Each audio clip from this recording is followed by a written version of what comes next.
విజయవాడలో అత్యంత భక్తి శ్రద్ధలతో జరుపుకునే పండగలలో గుణదల మేరీమాత తిరునాళ్లు ఒకటి. దీనిని గుణదల మాత ఉత్సవాలని కూడా పిలుస్తారు.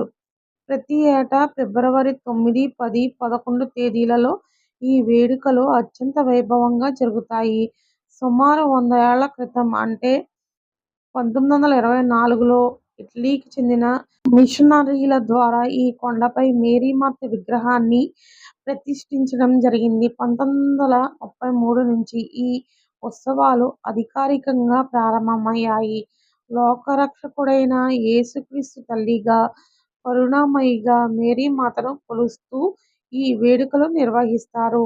ఏడాది పొడవునా తమను చల్లగా చూసినందుకు, కోరిన కోర్కెలు తీర్చినందుకు కృతజ్ఞతగా భక్తులు ఈ మొక్కులు చెల్లించుకుంటారు. మేరీమాతను దర్శించుకుంటే కష్టాలు తొలగుతాయని, ఆరోగ్యం సిద్ధిస్తుందని భక్తుల నమ్మకం. కులమతాలకు అతీతంగా ఇక్కడకు భక్తులు వస్తూ ఉంటారు. క్రైస్తవులతో పాటు హిందువులు, ముస్లింలు కూడా పెద్ద సంఖ్యలో పాల్గొనడం ఈ తిరునాళ్ల ప్రత్యేకత. ఈ 3 రోజులు గుణదల కొండ ఒక ఆధ్యాత్మిక క్షేత్రంగా మారిపోతుంది.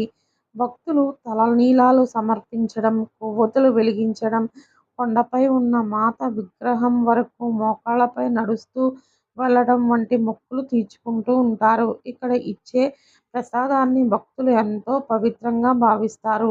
బైబిల్ ప్రదర్శనలు, భక్తి గీతాలాపన మరియు ఆధ్యాత్మిక ప్రసంగాలు జరుగుతాయి. మొదటి రోజు ఉత్సవాల ప్రారంభం ప్రత్యేక ప్రార్థనలతో పండగ వాతావరణం మొదలవుతుంది.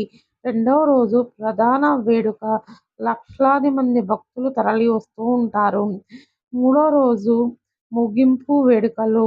లోదర్ మాత పండగ రోజైన ఈ రోజుతో ఉత్సవాలు ఘనంగా ముగుస్తాయి. ప్రస్తుతం 2026 ఫిబ్రవరిలో ఉన్నాం కాబట్టి ఈ ఏడాది తిరునాళ్లు ఇప్పుడు ముగిసే ఉంటాయి లేదా చివరి దశకు వచ్చి ఉంటాయి.